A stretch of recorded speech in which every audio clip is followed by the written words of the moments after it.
All right, welcome back to another episode of the Supply Chaney podcast. I am your host, Nathan Chaney, and today we're talking with Dan Chang from Cool Innovations. And I think what's cool about what they're doing is that they've got some really innovative tech that I think makes a really big difference in the cold chain and refrigeration technology. And I'll let him tell a little bit more about it. But we just kind of connected not too long ago, and I found that what they're up to is just really innovative. And I think everybody in the supply chain that has anything to do with the cool or temperature controlled side of the business may be wanting to hear a little bit more about. So, Dan, can you take a minute or two and tell us a little bit more about yourself, about your background, and how we got to this place here on this podcast today? Okay, that's kind of long story. All right. Thank you for your time. Thanks everybody. I'm Dan. I'm originally from Taiwan. I was born in Taiwan, but raised in Japan. Spent decades in Japan already. And my career, I started with some of the Hewlett Packard, so hardware company, and also a little bit of IT. And later moved into the electronics and semiconductor, and mainly as business development, sales, marketing, that kind of stuff. And I started my startup back in 2012 and doing some internet stuff. At the time, Facebook wasn't as big as today. So we were doing some social network stuff, dating apps, that kind.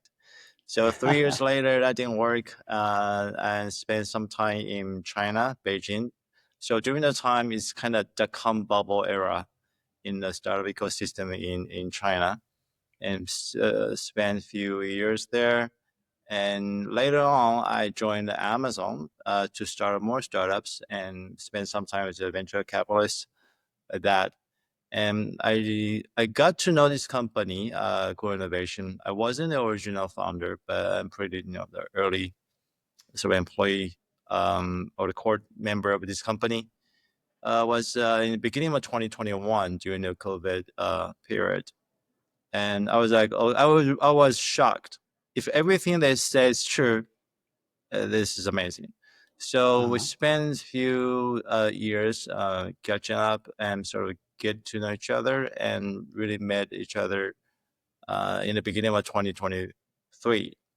And later on, we decided to work together.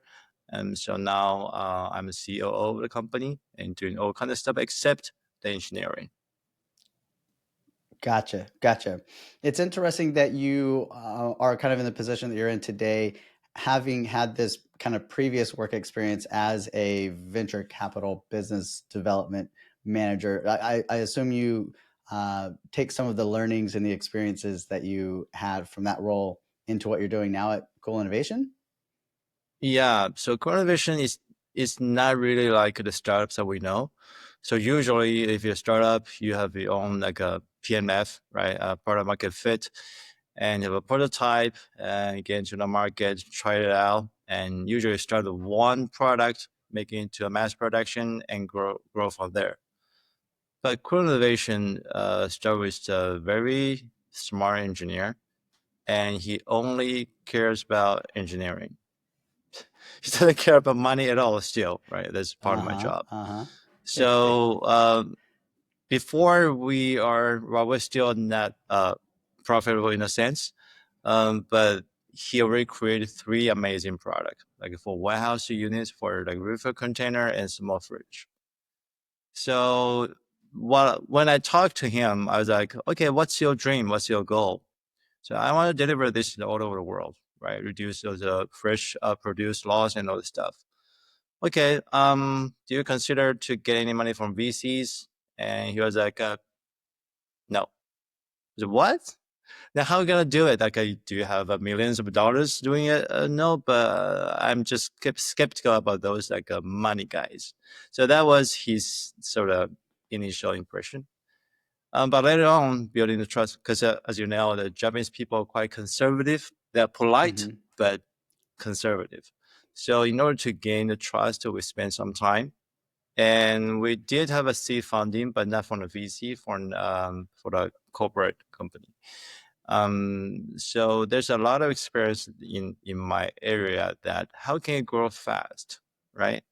And also Do you have enough money in the pocket? How do you hire, promotion, all that stuff? It's totally like it's lacking this conversation. Well, not now, but before it was. So it's sort of, for me, it's got a perfect match that I can fully utilize my experience, network, and skills, and combine his like a really excellent engineering capability. So this is basically what I'm doing at a company now. All right, all right. And had you been in a business development, so you're saying COO, but a lot of what you seem to be describing is talking about finding customers, I think, and or ways to go to market. So that sounds like a little bit like a non-traditional COO type of responsibility. Yeah, because well, if you're a big company, the CEO of a big company, yes, that's traditional. But if you're a startup company CEO, which is about 10 people, then you basically do everything. So Got it. again, like from pricing, we don't until recently we didn't have like a rental options. So the customer like need to spend. They said, okay, what's going to cost you to buy this amazing container? We're like, oh, it's gonna be 100K USD. Like, what? So yeah, for like a small scale of growers, it's kind of hard for them to purchase. And so the business model, pricing, and a lot of it is like a standard procedure for the internal procedure and all the stuff is all on me too. So you kind of do have to juggle like your time, right? If you have customers, which means you can get more money, get more attention, and you have more resources to put in, but you need to also create a foundation. So they're going to help you to be more efficient in terms of sales and also in terms of production and etc. Gotcha.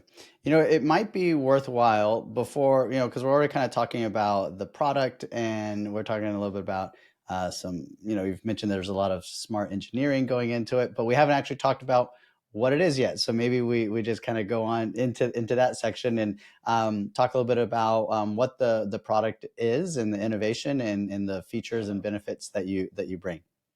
Yeah, sure. So nowadays, a lot of cold chain is actually focused on, well, is in my knowledge, focused on the frozen food, right?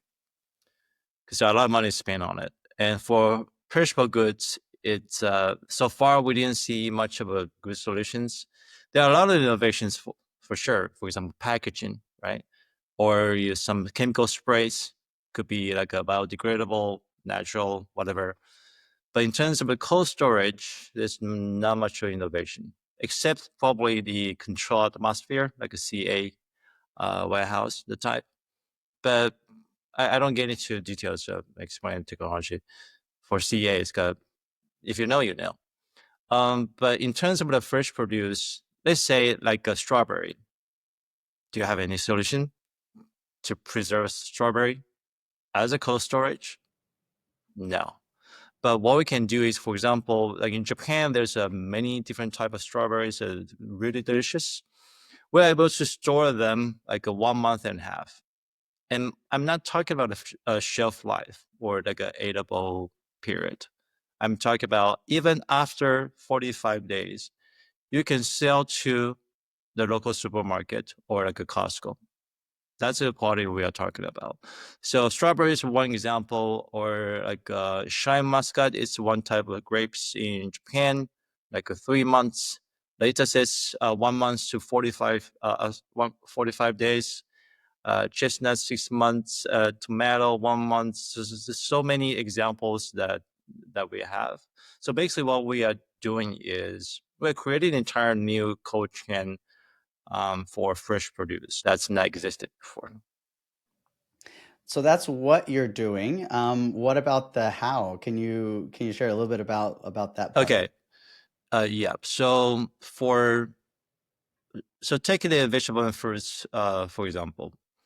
So the reason we want to put in the low temperature is to keep it. So basically, we want to slow down the breathing, right? Like if we can slow it down, which means that we can prolong the life. That's the idea. but you also need to give them enough humidity.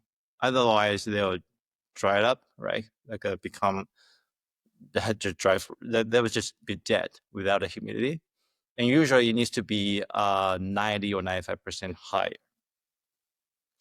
But current technology that can only be probably 65 or 70% humidity. Is not enough. So if you consider it, okay, then if I add a humidifier, right, then that would solve the problem. No, because if you do that, you are facing very serious frosting issues. So you end up doing more defrosting, raising the temperature, and damage the goods inside. So that's the current state. But in our technology, we actually cool the water instead of air.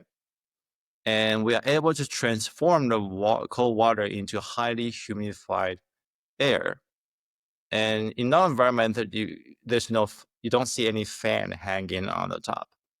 So when you step into like a warehouse or containers, there's no wind coming in. We release those highly humidified air from the top, from the ceilings, and fill the entire environment.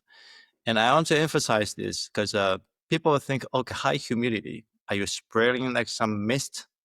No, you don't see any mist because it's in a form. It's not in a liquid form. This is why you can also use the cardboard boxes in our environment without damaging the cardboard boxes for like a month or sometime more than a year. And the particle is small enough to penetrate the wall of cardboard boxes, so it can deliver those like a humidity and cold temperature to a fresh produce inside. This is basically how we can make those long preservation and quality keeping happen. So this is a pretty innovative technology. I suppose there's some patents involved and whatnot that the founder has applied for and gotten. You talked a little bit about how it differs from the current state of technology, I guess, of cold and freezing things and chilling them.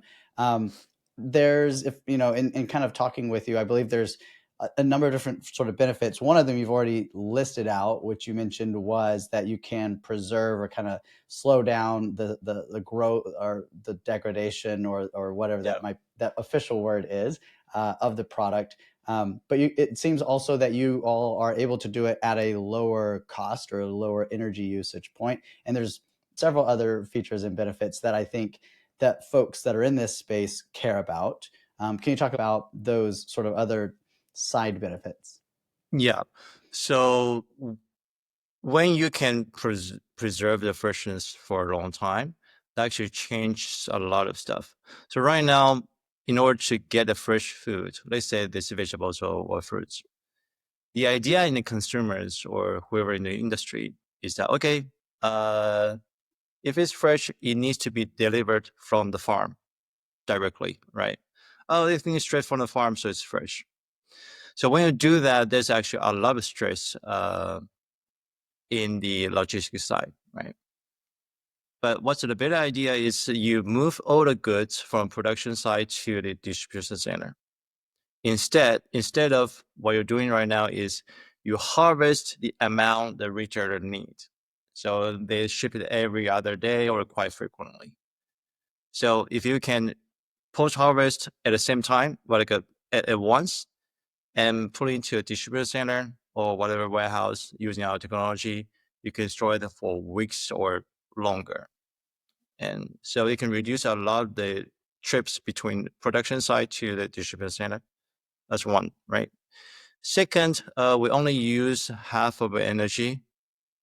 The reason is, well, basically three elements. One, the heat transfer efficiency between water and air is 4-1. So if anyone familiar with the data center, the Elon Musk's XAI, they're actually using the water cooling system instead of air cooling because it's more efficient. So it's a 4-1. So in our environment, because it's highly humidified, so the heat transfer efficiency is higher.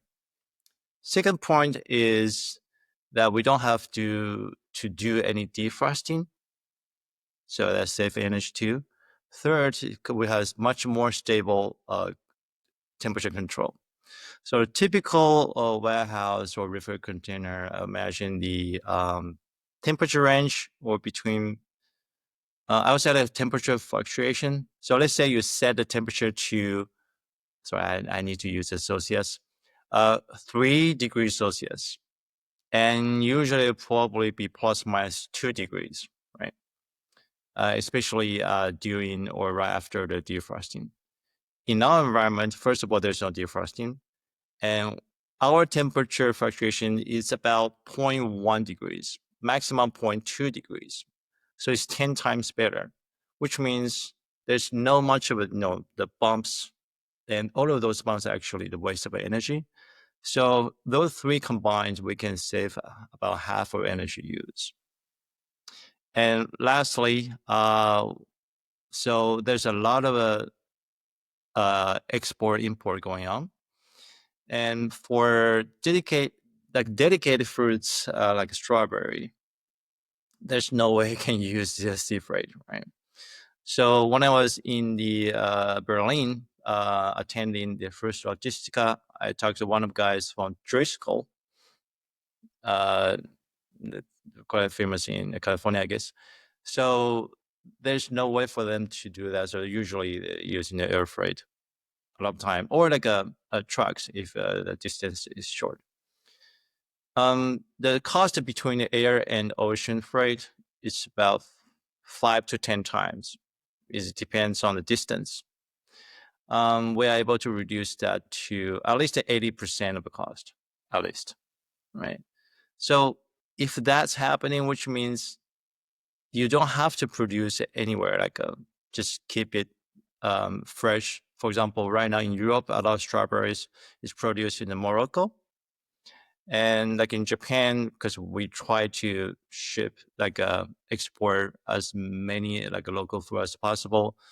So mostly we actually ship to Taiwan and Hong Kong.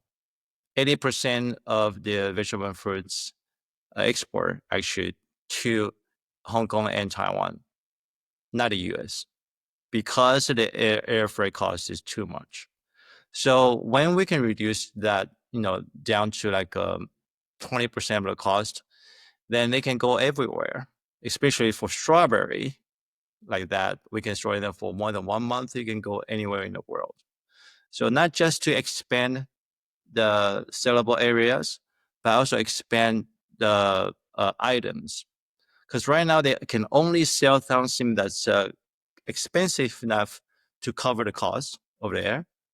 But because you're below, then you can basically sell, I don't know, edamame or anything if they want. So there's a lot of side effects or benefit by utilizing our technology for sure.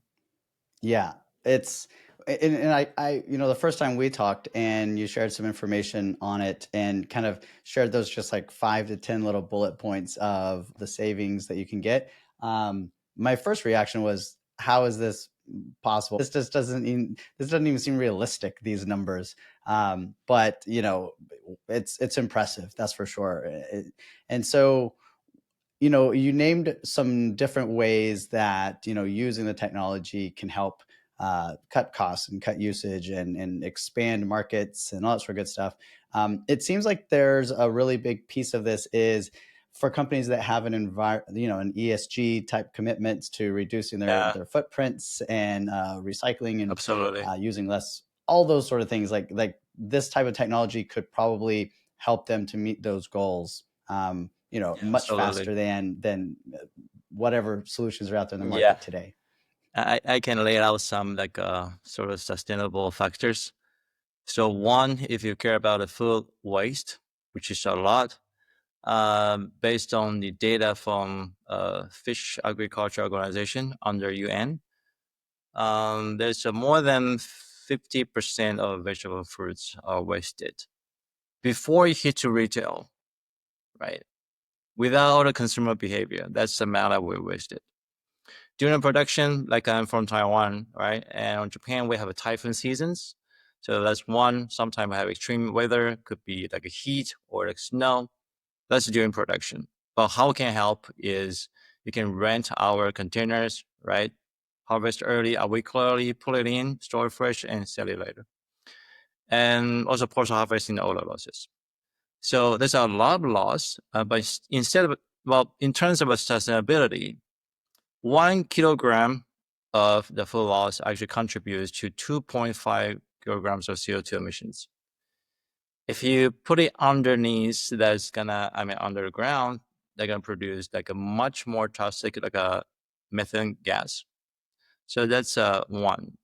Two, energy, we already mentioned about it. And third, the logistics efficiency, you can reduce a trip as another. And there's more applications. For example, in the US, there's a lot of military bases, right? It's usually really far from the city, or it's in rural area. How do people eat, right, for fresh goods? You gotta ship them quite constantly, right? That's the same logic, but if you can use our warehouse right there, yeah, you can reduce that trips, but also keep those things fresh. You can eat really healthy stuff. I can apply that to the aircraft carriers or the offshore rigs, all sorts. Yeah, so that's all kinds of sustainable like factors or things that we can contribute. But I think the biggest one will be energy, because the cold storage warehouse actually consuming a lot of energies for sure. And right now, AI is really trendy, and everybody is talking about like, okay, I need more like a power. I need electricity. I heard some examples in California. There's one AI company tried to build a data center, and the utility company told them, sure, the fastest timeline will be 7 years that I can put whatever cable to your area.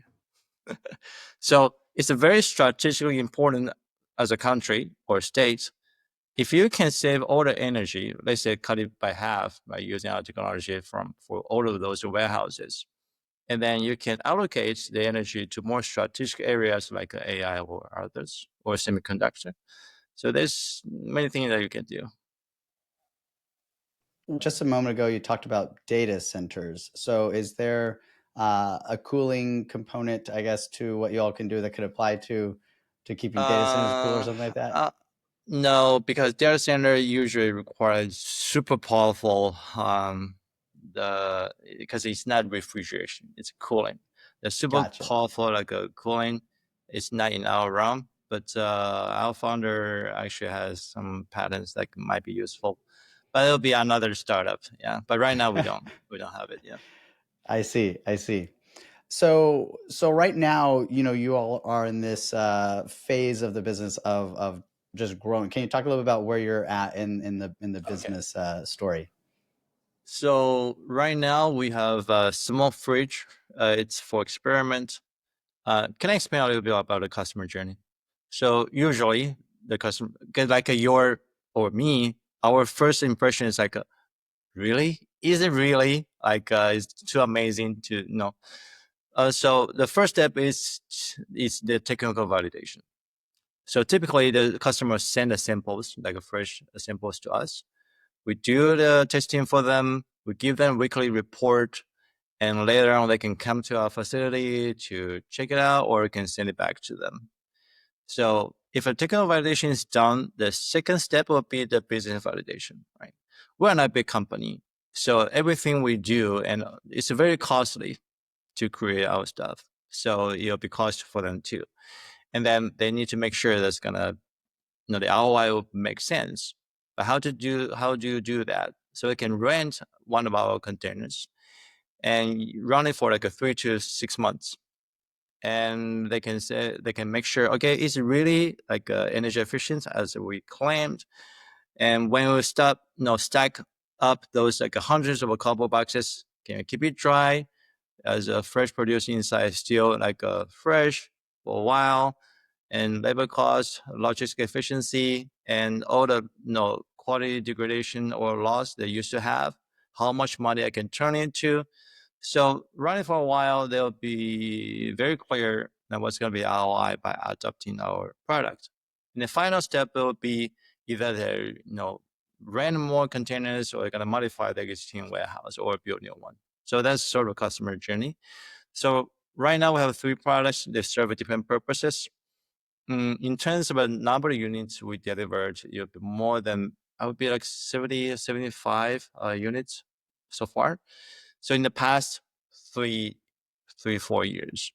But this year alone, we already projecting double the number just within this year, because a lot of customers, they start, because we know it spends some time to go through the customer journey. And there's a big cases for like warehouses in Japan. Like one customer, they purchased one. Sorry, I'm gonna use the square meter. So it's about 350 square meter they purchased a year ago. And because they make some money, they're gonna expand it to about 8 times bigger warehouse this year.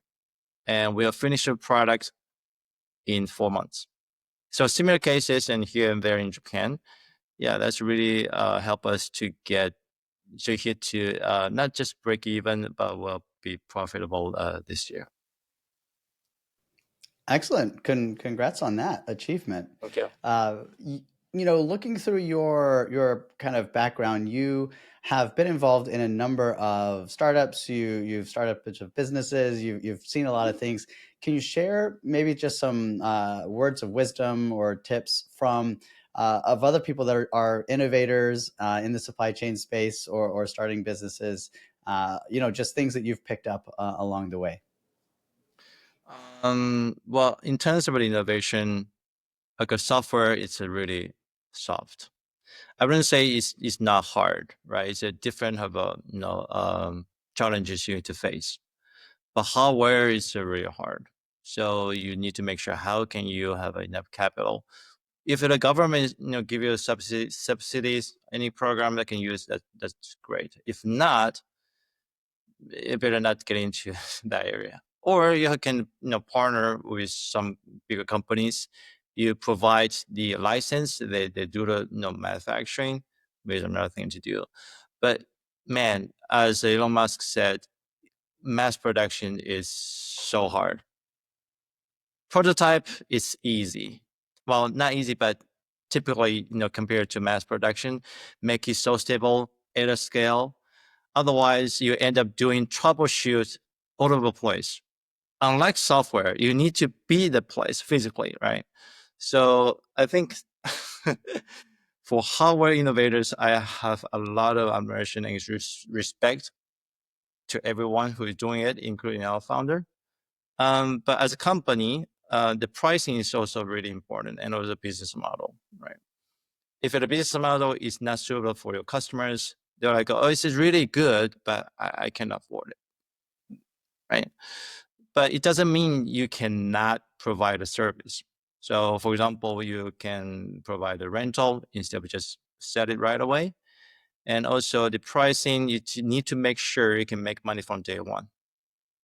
You don't ever think about, oh, I can put into the scale. Once I put into scale, get into scale, I can make money. No. You need to make sure you have enough like a profit margin from day one. And using the venture capital money doesn't mean you need to lower the cost. If you're the customer willing to buy, that's gonna be the best price. So the best pricing, typically we said, is the highest price the customer is willing to pay. So how do you adjust the pricing is also the key.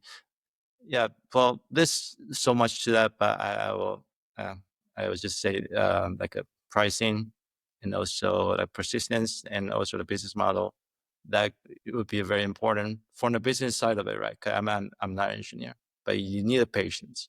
We spent 5 years to get here. Well, actually 9 years from the R&D to get here. So Yeah, that's a bit of time. It seems, in the supply chain world of automation, robotics, and even software and everything, it feels, and maybe this is business in general, it feels like companies are more and more hesitant to make a upfront capital type of investment, and they much prefer this kind of monthly robot as a service or software as a service, and to put the responsibility of kind of the capital cost or whatnot, Yeah. push it up the chain to somebody else and try to keep themselves running more at a variable cost. So there's a more Yeah. direct, faster ROI. Is that, you've been in business, I guess, for a little bit now. Have you been able to see that trend occurring? I think it's based on the customer and their scale, right? If you're small, you don't have the capital to buy those assets, right?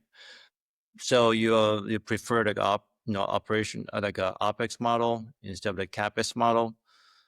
But if you're a big company, like when I talk to big companies, they say, no, I want to buy it. I don't want to rent it, right? Because they know they're gonna, in the long run, they're gonna make more money.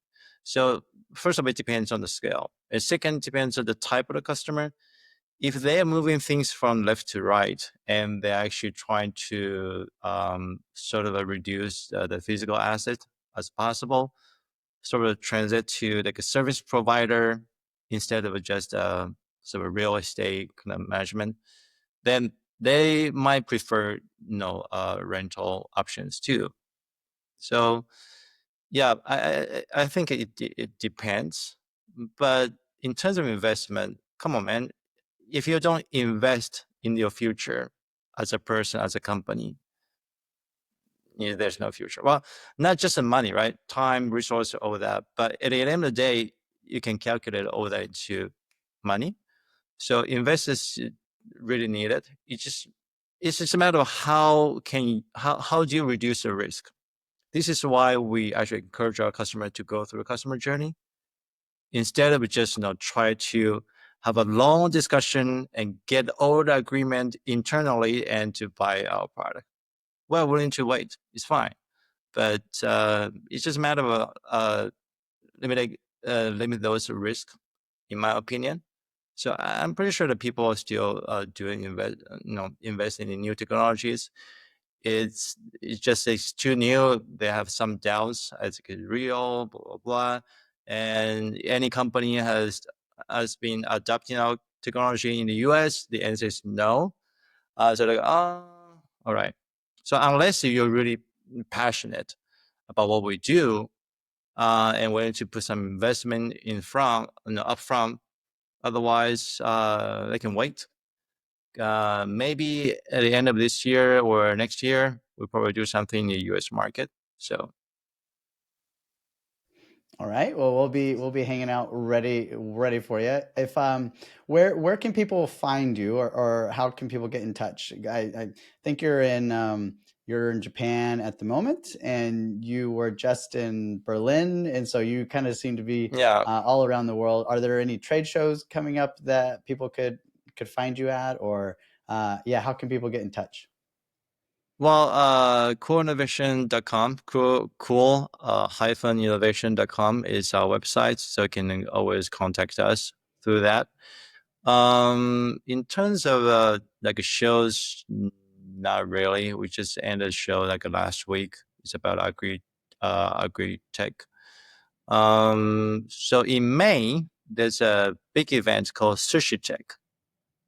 So Sushi it's Tech. got, Okay. yeah, it's a sustainable high tech. So like a SUS high tech that is called Sushi Okay. Tech. So it's going to be a pretty big event.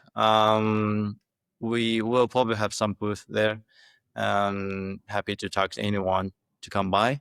But otherwise, I think online will be the best way to to reach out to me. Gotcha. Gotcha. Yeah. Is there anything that we haven't talked about today that you want to make sure that the audience kind of takes away from this conversation? Either we didn't touch on it or they skipped all the way to the end and they missed all of the juicy middle part. Not necessarily direct, uh, like what we do as a company is more like Uh-huh. the sort of the trends in the US, right? So I'm a big fan of the mega or like a maha movement. I used to try to get the license as a nutritionist. So I spent a lot of time digging into and how to be healthy, what to eat, and all that stuff. But in the US, as people are aware of, there's some like a desert area, so they can only buy like frozen food or highly processed food and all stuff. Because delivering perishable goods is costly. It's not easy. But without technology, I think we can really contribute to that while cut energy by half, and also contribute to the economy and help those farmers, because all the loss you can turn into money and also well-being. So I think that's something, yeah, I would like to add to that, to Gotcha. the episode today. Yeah. Excellent. Yeah, thanks for sharing that.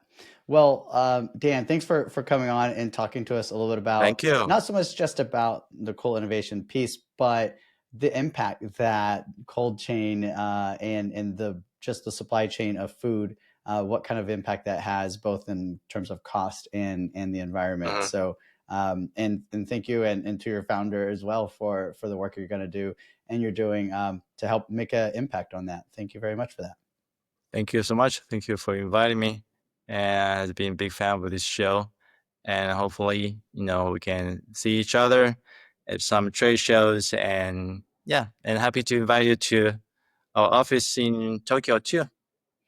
I'll let you know when I'm there next. Yep, please. Okay. Bye. Bye.